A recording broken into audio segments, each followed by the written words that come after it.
오늘 우리에게 주시는 하나님의 말씀은 느헤미야 2장 1절에서 10절 말씀입니다. 아닥사스다 왕 제20년 니산월에 왕 앞에 포도주가 있기로 내가 그 포도주를 왕에게 드렸는데 이전에는 내가 왕 앞에서 수심이 없었더니 왕이 내게 이르시되 내가 병이 없거늘 어찌하여 얼굴에 수심이 있느냐? 이는 필연 내 마음에 근심이 있음이로다 하더라. 그때 내가 크게 두려워하여 왕께 대답하되 왕은 만세수를 하옵소서.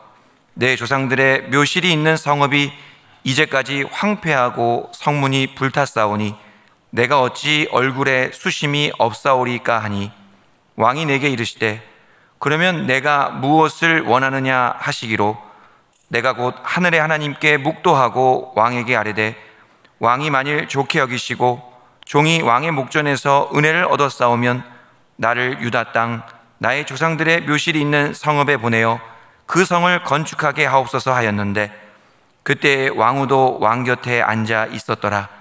왕이 내게 이르시되 내가 몇 날에 다녀올 길이며 어느 때에 돌아오겠느냐 하고 왕이 나를 보내기를 좋게 여기시기로 내가 기한을 정하고 내가 또 왕에게 아뢰되 왕이 만일 좋게 여기시거든 강서쪽 총독들에게 내리시는 조서를 내게 주사 그들이 나를 용납하여 유다에 들어가기까지 통과하게 하시고 또 왕의 살림감독 아삽에게 조서를 내리사 그가 성전에 속한 영문의 문과 성곽과 내가 들어갈 집을 위하여 들보로 쓸 제목을 내게 주게 하옵소서 하매 내 하나님의 선한 손이 나를 도우심으로 왕이 허락하고 군대 장관과 마병을 보내어 나와 함께 하게 하시기로 내가 강 서쪽에 있는 총독들에게 이르러 왕의 조서를 전하였더니 호론 사람 산발락과 종이었던 암몬 사람 도비야가 이스라엘 자손을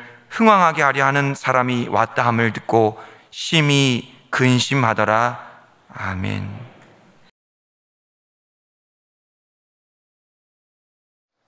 오늘 본문에는 이 재건의 원동력이 무엇인지 그리고 재건을 위해서 필요한 힘이 무엇인지 기록하고 있습니다. 먼저 이 기도하며 기다리는 이 느헤미야의 모습이 그려지고 있습니다. 이 느헤미야가 하는 일을 통해서 예루살렘의 형편을 듣고 난 후 얼마만큼의 시간이 흘렀습니다. 이 시간의 흐름을 언급하기 위해서 느헤미야는 아닥사스다 왕 20년 니산월이라고 말합니다. 이때는 느헤미야가 고국에 대한 소식을 듣고 난 후 대략 4개월 정도 지난 뒤였습니다. 자, 그렇다면 이 느헤미야는 이 지난 4개월의 시간을 어떻게 보냈는가라는 질문을 우리가 갖게 됩니다. 느헤미야가 굳이 니산월이라는 이 구체적인 시간까지 언급하고 있는 이유가 무엇인가입니다. 이 지난 4개월 동안은 아무런 일도 일어나지 않았습니다. 자신에게도 또 예루살렘에게도 어떠한 변화도 있지 않았습니다. 예루살렘의 문제는 지속되고 있었습니다. 오히려 점점 더 악화되고 있었을 겁니다. 느헤미야가 보기에는 어떠한 돌파구도 보이지 않았습니다. 그리고 자신의 힘으로는 아무것도 할 수 없는 상황이 계속되고 있었습니다. 아마도 이 4개월이라는 시간 동안에 느헤미야는 심리적으로 여러 면에서 무력감을 느꼈을 것입니다. 반면에 이러한 면도 우리가 볼 수 있습니다. 이 시간은 느헤미야가 기도하면서 하나님의 때를 기다린 시간이라고 볼 수 있습니다. 4개월은 느헤미야가 한두 번 기도하고 나서 기도한 대로 하나님께서 안 들어주시네, 이제 이 기도 그만하자, 그렇게 포기하는 시간이 아니었습니다. 4개월은 계속해서 하나님 앞에서 그 민족의 마음을 품고서 비전을 향하여 기도하는 시간이었다는 것입니다. 4개월은 기도하며 기다리는 가운데에 성벽 공사를 어떻게 하면 잘 해낼 수 있을까? 내가 무엇을 준비할 수 있을까? 하나님 앞에 지혜를 구하며 기도하는 시간이었습니다. 지난 4개월은 느헤미야의 기도가 아무 소용이 없음을 그래서 포기하는 시간이 아니었습니다. 하나님의 응답이 전혀 없는 시간도 아니었습니다. 느헤미야의 기도에 대해서 하나님이 끊임없이 관심을 갖고 기다리시는 그러한 시간이었습니다. 오늘 본문 말씀을 보면 이 지난 4개월을 어떻게 지냈는지를 우리가 추측할 수 있습니다. 느헤미야는 기도하면서 하나님의 때를 신실하게 기다리고 있었습니다. 기도하면서 하나님이 기회를 주시기를 간절히 사모했던 것이었습니다. 여전히 예루살렘 성은 회파된 채로, 또 성문은 무너진 채로 세상의 권력과 물질 속에서 어떻게 살아가야 할지 모르는 삶을 살아가고 있었습니다. 재건이 될 기미조차도 보이지 않았습니다. 회복과는 거리가 먼 모습입니다. 지나간 영광과 또 지나간 역사만 남아있을 뿐이었습니다. 도대체 응답이 언제 올지 모르는 상황이었습니다. 그러나 느헤미야는 그 응답이 올 때까지 계속 기다리면서 기도하는 삶을 살아왔습니다. 상황이 달라지지 않아도, 문제가 즉각적으로 해결되지 않더라도 그는 결코 실망하지를 않습니다. 기도하면 언젠가 하나님께서 반드시 응답을 주실 것이고 하나님께서 준비해 주신 기회가 올 것이라는 소망을 저버리지 않았습니다. 우리는 이 빨리빨리 문화에 익숙해져 있습니다. 그래서 오늘 기도하면 그 응답이 오늘, 아니 늦어도 내일까지는 와야 한다고 생각할 때가 많이 있습니다. 그래서 우리가 기도하며 기다리는 일이 결코 쉽지가 않습니다. 또 그러한 일에 익숙해져 있지도 않습니다. 하지만 우리는 대부분의 우리의 삶을 돌아보면 이 기다림이라는 것이 매우 많은 시간을 차지하고 있음을 알 수 있습니다. 이에 대해서 유명한 드라마 작가인 이 송정림 씨가 이런 글을 썼습니다. 사람들과 만나고 부대끼면서 여러 가지 감정을 가지고 사는 게 인생입니다. 하지만 이 감정들은 우리의 생활 전체로 놓고 볼 때에 겨우 1%만 차지할 뿐이라고 합니다. 나머지 99%는 결국 기다림입니다. 행복이 오기를 바라고, 사랑이 오기를 바라고, 소식이 오기를 바라고 등등등, 그것을 기다리는 것이 바로 우리가 사는 일입니다 라고 글에서 밝힙니다. 이 중에서 1%를 뺀 99%가 기다림이라는 말에 공감이 됩니다. 자, 그렇다면 우리는 이 99%를 차지하는 기다림의 시간을 어떻게 보내야 할까요? 이 기다림은 이 준비된 기다림이어야 합니다. 아무런 준비 없는 기다림이 아니라 준비를 하는 기다림이어야 합니다. 그런데 무엇으로 어떻게 준비를 하면서 기다려야 합니까? 하나님의 백성들은 기도로 준비하면서 기다려야 할 것입니다. 그냥 넋놓고 그냥 막연하게 그냥 되겠지라는 마음으로 기다리는 것이 아니라 기도로 준비하면서 기다려야 한다는 것입니다. 이에 대해서 기다릴 줄 아는 삶이라는 제목의 글에서 또 이와 같이 강조하고 있습니다. 기다리는 시간은 희망의 시간이며 동시에 고통의 시간입니다. 기다림에는 긴장과 떨림, 그리고 기쁨과 행복에 대한 설렘이 있습니다. 기다릴 줄 아는 사람은 희망과 고통이 교차하는 긴장을 즐기며 오늘을 누리되 내일을 포기하지 않습니다. 늘 현재를 살고 내일을 희망할 수 있는 것은 기다릴 줄 아는 사람만의 특권이며 은혜입니다. 이 마지막이 중요합니다. 누군가를 기다리고 무엇인가를 기다리는 사람은 기도하는 사람입니다 라는 글이 있습니다. 바꿔 말하면 기도하는 사람은 어떤 사람이라는 것입니까? 누군가를 기다릴 줄 알고 무엇인가를 기다릴 줄 아는 사람입니다.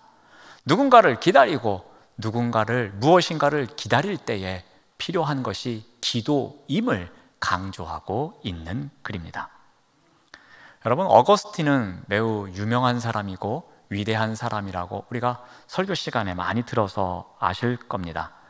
이 어거스틴이 위대하게 된 결국의 궁극적인 그 이유가 있습니다. 그것은 바로 이 어머니 이 모니카의 기도 덕분입니다.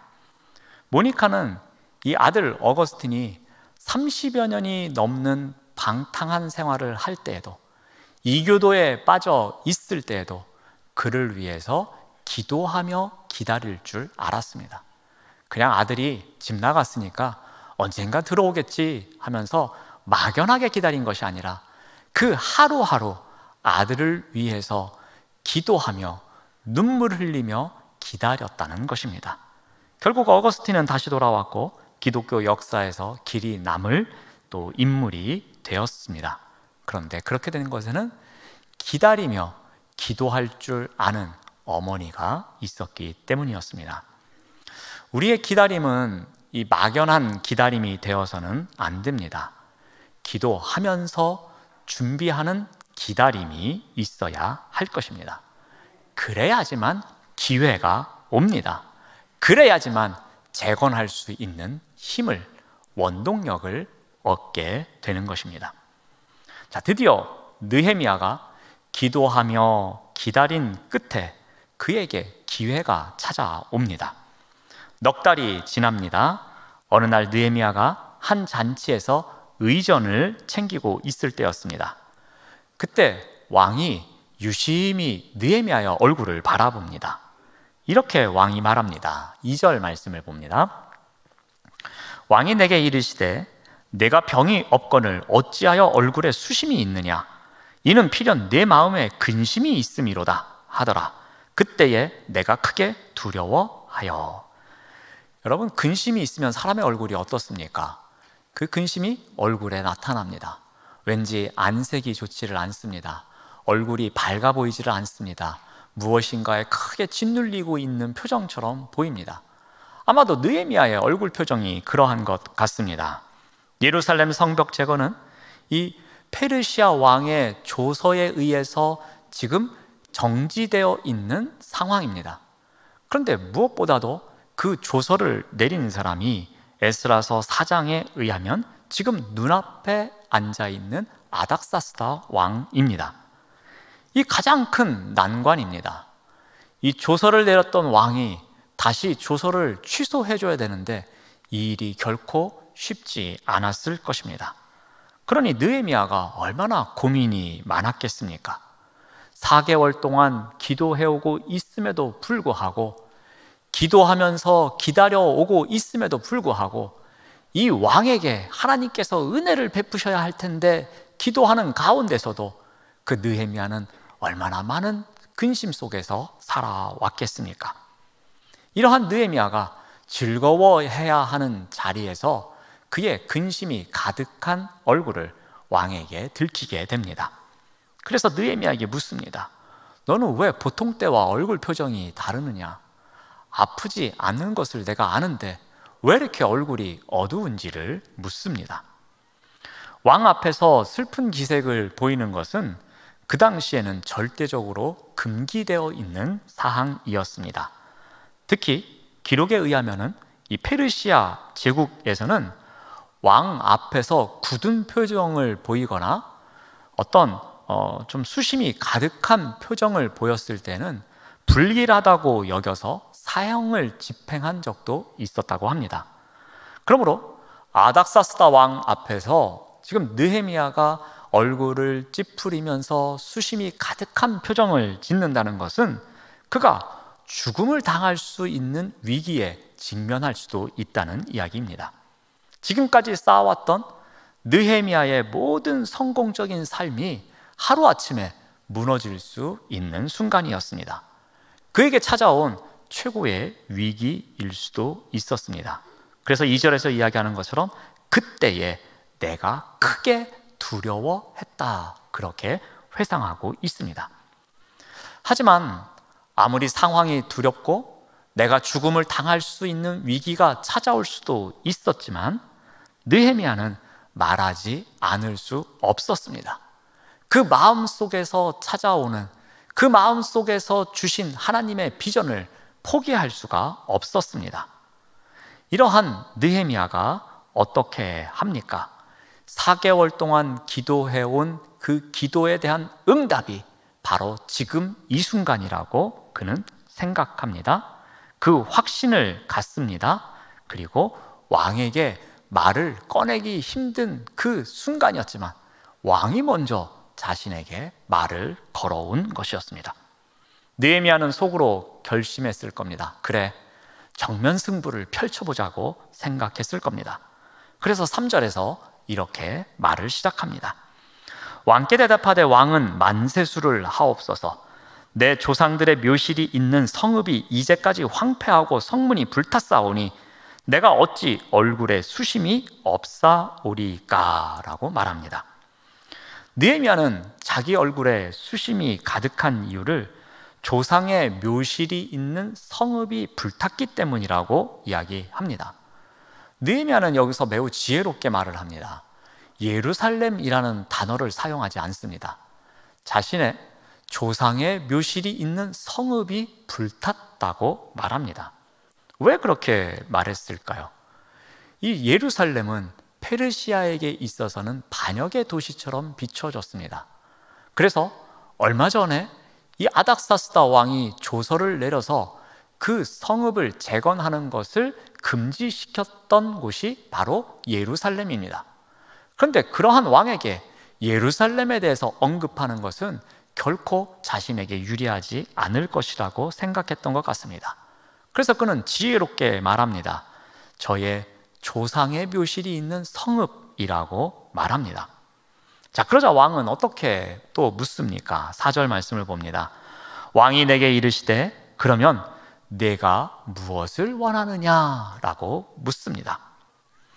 이 느헤미야를 향한 아닥사스다 왕의 질문을 보면 우리는 어느 한 장면이 떠오릅니다.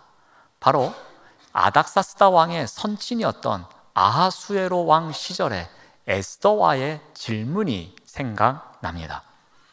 에스더 또한 죽음을 각오하고 왕 앞에 나아갔던 여인이었습니다. 그때 왕이 묻습니다. 내 소원이 무엇이냐? 요구하는 바가 무엇이냐라고 묻습니다. 수상궁에 있는 모든 유다인들이 에스더를 위해서 3일 밤낮을 금식하면서 기도한 이후에 왕의 규례를 어기면서까지 죽으면 죽으리다라는 각오로 왕 앞에 나아갔던 순간이었습니다. 그때 왕에게서 이러한 소식을 듣게 됩니다. 어찌 보면 오늘 본문의 모습과 비슷한 장면이 펼쳐지고 있는 것입니다. 에스더는 그 시대에 하나님의 손길에 의해서 아하수에로 왕의 마음이 움직이는 가운데에 그 하나님의 손길을 통해서 업적을 이루어 갔습니다. 오늘 말씀에 나오는 느헤미야 또한 하나님의 손길이 아닥사스다 왕의 마음을 움직이고 있음을 경험하고 있습니다. 4개월 전부터 그는 끊임없이 기도해 왔습니다. 비전을 위해서 기도해 왔습니다. 하나님, 이 사람의 마음을 움직여 주셔야 합니다. 제가 이 사람을 통해서 은혜를 힘입어야지만 성벽을 재건할 수 있습니다. 이 사람의 마음에 은혜를 주셔야지만 그 은혜를 힘입어야지만 제가 재건할 수 있습니다. 라고 계속해서 기도해 오던 느헤미야였습니다. 그런데 그 왕에게서 소식을 듣습니다. 내가 원하는 것이 무엇이냐? 내가 너를 위해서 무엇을 해줄까라는 질문을 받게 됩니다. 이 순간에 느헤미야는 곧바로 왕에게 이것을 주십시오, 저것을 주십시오, 저에게 이렇게 해주십시오라고 답하지 않습니다. 느헤미야는 먼저 무엇을 합니까? 우리 4절 말씀을 계속 봅니다.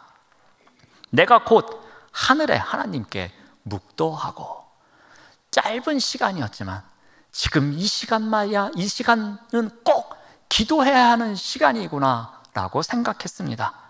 그는 기도의 사람이었습니다. 이때를 위해서 4개월 동안 끊임없이 기도해온 사람이었습니다. 그런데 바로 이 순간에도 나에게 가장 필요한 것은 하나님께 기도하는 것이구나 라고 생각합니다. 그래서 그는 그 자리에서 짧지만 간절하게 기도합니다. 자, 이것을 나타내기 위해서 이 표현을 기록하고 있는 문장을 문법적으로 분석해 보면 계속 용법을 사용합니다. 쉽게 말씀을 드리면은 느헤미야가 왕의 이야기를 듣자마자 곧바로 이어서 어떤 틈새도 없이 그 자리에서 즉각적으로 기도했음을 나타내고 있는 표현입니다.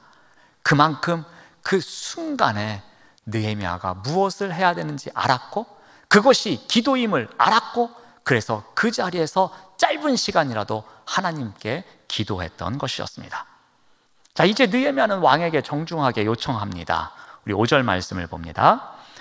종이 왕의 목전에서 은혜를 얻었사오면 나를 유다 땅 나의 조상들의 묘실이 있는 성읍에 보내어 그 성을 건축하게 하옵소서라고 합니다. 느헤미야는 무너진 성벽을 재건할 수 있도록 자신을 유다에 파견해 달라고 합니다. 그는 왕에게 최대한 경의를 표하면서 말합니다. 자신의 요구를 허락해 줄 것을 요청합니다. 결코 쉬운 일은 아니었을 겁니다. 조금 전에도 말씀드렸듯이 왕이 이곳에 성벽 재건을 금지시켰던 사람이었습니다. 더군다나 왕 옆에서 항상 의전을 챙겨야 되는 사람이었습니다. 왕의 최측근 중에 한 사람이었습니다. 그런데 그런 사람이 1년인지 2년인지 3년인지 모르는 오랜 기간을 왕의 옆에서 비워야 한다고 말합니다. 왕을 거역하는 일일 수도 있습니다. 어찌 보면 직무유기일 수도 있습니다. 하지만 느헤미야는 확신이 들었습니다. 이때야말로 하나님께서 주신 기회구나. 그러니 내가 왕에게 말하자라는 확신이 들었던 것입니다. 왕은 뜻밖의 반응을 보입니다. 6절 말씀을 봅니다. 왕이 내게 이르시되 내가 몇 날에 다녀올 길이며 어느 때에 돌아오겠느냐라고 묻습니다. 아닥사스다 왕은 그 이전에 내렸던 칙령을 다시 번복해야 합니다. 그럼에도 불구하고 그에게 승낙하면서 얼마나 시간이 걸리겠느냐라고 묻습니다. 분명히 하나님께서 그 하나님의 손길이 왕의 마음을 움직인 것이었습니다. 하늘의 왕이신 하나님께서 땅의 왕인 아닥사스다의 마음을 움직여서 그 은혜를 힘입게 하신 것이었습니다. 이제 느헤미야는 본격적으로 예루살렘 여행에 필요한 것을 요청합니다. 7절 말씀을 봅니다. 강서쪽 총독들에게 내리시는 조서를 내게 주십시오. 그래야지만 제가 자유롭게 통과할 수 있습니다 라고 말합니다. 왕의 조서가 필요했습니다. 그 조서를 통해서 총독들과 협력할 수 있는 것이 필요했던 것입니다. 또한 그곳에서 공사를 하기 위해서 필요한 자재를 조달해 줄 것을 요청합니다. 8절 말씀을 봅니다. 또 왕의 살림을 감독하는 아삽에게 조서를 내리사 성곽의 문과 내가 살 집을 짓는데 필요한 제목들을 주게 해 주옵소서라고 요청합니다. 자, 느헤미야가 어떻게 이렇게 아주 일목요연하게 또 순차적으로 하나씩 요청할 수 있었겠습니까?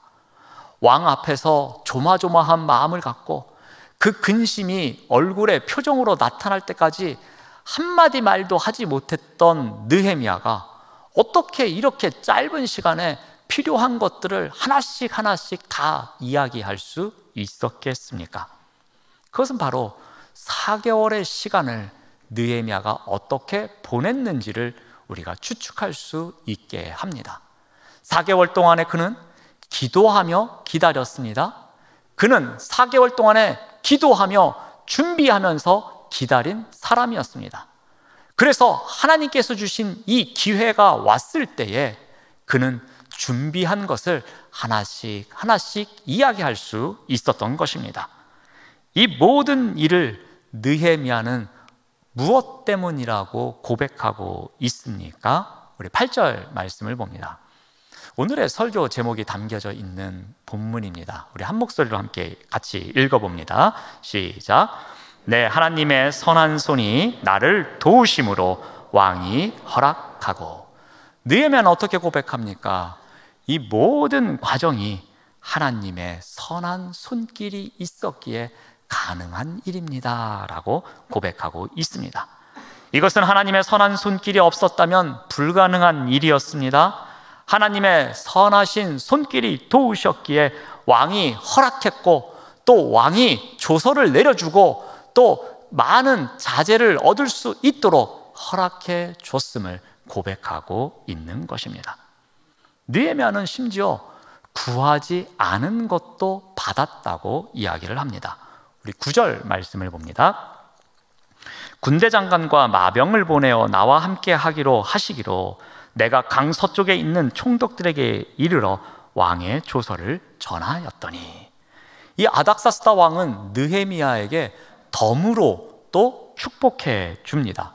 누구를 붙여줍니까? 호위병을 붙여줍니다. 근데 그것도 한두 명이 아닙니다. 군대 장관과 마병까지 함께 가도록 해줍니다. 그런데 이들이 한 역할이 매우 중요한 일이 있습니다. 단순히 느헤미야가 가는 길을 보호해 준 것만이 아닙니다. 우리 10절 말씀을 봅니다. 호론 사람 산발락과 종이었던 암몬 사람 도비아가 이스라엘 자손을 흥왕하게 하려는 사람이 왔다 함을 듣고 심히 근심하였다고 기록합니다. 산발락과 도비아가 누구입니까? 에스라와 그 이전의 사람들이 성읍을 재건하려고 했때 회방했던 사람들이었습니다. 근데 그들이 소문을 듣습니다. 어떠한 자가 이 땅으로 오는데 바로 그 자가 이 이스라엘을 흥왕케 할 자라고 고백합니다. 막강한 권력을 갖고 있는 자이며 왕에게 총애를 받는 자이며 왕에게 모든 권한을 위임받아서 이곳으로 오고 있다고 합니다. 그래서 그들이 어떻게 합니까? 근심합니다. 이것은 무엇을 의미합니까? 앞으로는 우리가 그들을 괴롭힐 수 없겠구나라는 그런 마음 때문에 근심하였다는 겁니다. 근데 왜 근심을 하였겠습니까? 여러분, 만약에 느헤미야 혼자 왔다고 생각해 보십시오. 그러면 이 산발락과 도비아가 느헤미야를 두려워했겠습니까? 그렇지 않았을 겁니다. 그런데 누구와 함께 옵니까? 군대 장관과 마병들과 함께 옵니다. 그를 호위하고 있는 군사의 규모가 어마어마했을 겁니다. 그런 사람들이 함께 온다는 소식이 전해졌기에 이 산발락과 도비아는 근심했던 것입니다. 야, 이제는 저들이 성읍을 재건하겠구나. 이제는 저들이 성벽을 재건하겠구나. 우리가 더 이상 괴롭힐 수 없겠구나 라는 마음 때문에 그들이 근심하기 시작했다는 것입니다. 여러분, 왕의 마음이 움직이자, 하나님의 손길을 통해서 왕의 마음이 움직이자 느헤미야가 미처 생각하지 못했던 것까지도, 그가 기도하면서 준비할 때 생각하지 못했던 것까지도 하나님께서는 허락해 주시는 가운데 그 대적자들이 마음속에 근심할 수 있도록 해주신 것입니다. 총독으로 임명하는 데만 끝난 것이 아니라 그 후에 일어날 일들에 대해서도 하나님께서는 섬세하게 준비해 주신 것이었습니다. 사랑하는 여러분, 우리가 잘 알고 있는 기도문이 있습니다. 아마 설교에서도 여러 번 인용되었을 겁니다. 소위 언더우드 선교사의 기도문이라고 이 장로교에서는 이야기를 합니다. 근데 얼마 전에 노회에서 행사가 있어서 강화도에 기독교 역사과 기념관을 가봤더니 그곳에 계시는 감리교 목사님은 이 기도문이 아펜젤러 선교사님, 즉 감리교를 우리나라에 전파한 아펜젤러 선교사님이 지은 기도문이라면서 소개를 해줬습니다. 그래서 제가 다시 옛 기억을 찾아서 문헌을 찾아보니까 이 다시 쓰는 초대 한국교회사라는 책을 썼던 UCLA의 옥성득 교수님이 계십니다. 이분이 또 그리고 연세대학교의 서정민 교수님이 새로운 사실을 밝혀냈던 일을 제가 다시 한번 찾아보았는데, 이 기도문은 가짜라는 것입니다. 이 기도문은 선교사님들이 쓰신 글이 아니라고 합니다. 이 글은 이 개화기에 이 선교사들의 이야기를 담은 양화진이라는 소설이 있는데 그 소설의 235쪽에 나오는 글입니다. 그리고 작가의 상상으로 쓰여진 기도문입니다. 그 내용 중에 일부는 이러합니다. 오 주여, 지금은 아무것도 보이지 않습니다. 보이는 것은 고집스럽게 얼룩진 어둠뿐입니다. 어둠과 가난과 인습에 묶여 있는 조선 사람뿐입니다. 조선의 마음이 보이질 않습니다. 그리고 저희가 해야 할 일이 보이지 않습니다. 그러나 주님, 순종하겠습니다. 겸손하게 순종할 때 주께서 일을 시작하시고 그 하시는 일을 우리들의 영적인 눈이 볼 수 있는 날이 있을 줄 믿습니다. 라는 기도문입니다. 근데 저는 이 기도문을 한번 다시 읽어보면서 다른 생각을 해봅니다. 비록 개화기 시대에 진짜 선교사들에 의해서 쓰여진 기도문이 아닐지라도, 그리고 소설 속에 나오는 소설가에 의해서 쓰여진 기도문일지라도, 제 생각에는 개화기 시대에 이와 비슷한 기도는 선교사님들이 했을 거라는 생각이 듭니다. 또한 중요한 것은 이러한 기도를 하면서 선교를 준비하면서 기다릴 줄 아는 선교사님들이 있었다는 겁니다. 하나님의 선하신 손길이 그들을 통해서 기회를 주셨다는 겁니다. 아무것도 보이지 않던 땅이었습니다. 그런데 그 땅을 품고 기도하는 사람들에게 하나님의 비전이 보여지기 시작합니다. 그리고 그들은 하나님의 비전에 순종하기 위해서 한 명씩 한 명씩 모여들기 시작했습니다. 그러자 선교의 문이 조금씩 열립니다. 학교가 세워집니다. 병원이 세워집니다. 아무것도 없던 곳에 복음의 씨앗이 뿌려집니다. 하나씩 하나씩 선교의 열매가 맺어집니다. 사람들의 마음이 열리기 시작합니다. 그러자 이 땅에 어둠이 물러가면서 새로운 기회가 열립니다. 이러한 과정을 통해서 이 땅에 선교가 시작되었던 것입니다. 아무것도 보이지 않았던 그 땅에 누군가 기도하기 시작했고, 하나님께서 보여주신 비전을 향하여서 계속해서 기도하며 준비하며 기다리던 사람들이 있었고, 그들의 기도에 의해서 기회의 장이 열렸다는 것입니다. 사랑하는 여러분, 꼭 기억해야 할 것이 있습니다. 기도하며 기다린 시간은 결코 배신하지 않는다는 것입니다. 그곳에는 분명히 하나님의 선하신 손길이 있다는 것입니다. 그리고 하나님의 손길이 보여주시는 기회가 기다리고 있음을 꼭 기억해야 할 것입니다. 느헤미야는 기도하면서도 섣불리 나서지 않았습니다. 한 달, 두 달 기도하면서 준비하면서 기다리고 있었습니다. 넉 달이 지난 어느 순간에 하나님께서 주신 기회의 시간이 왔음을 깨닫습니다. 그는 그 순간에도 더욱 간절히 기도합니다. 그 기회를 허락해 주신 하나님께 더욱더 매달리며 기도합니다. 그리고 왕 앞에 나아갑니다. 예루살렘 재건을 허락해 줍니다. 거기에 필요한 인적 자원과 물적 자원이 필요한 대로 공급을 받습니다. 더군다나 호위 군사까지 보내줍니다.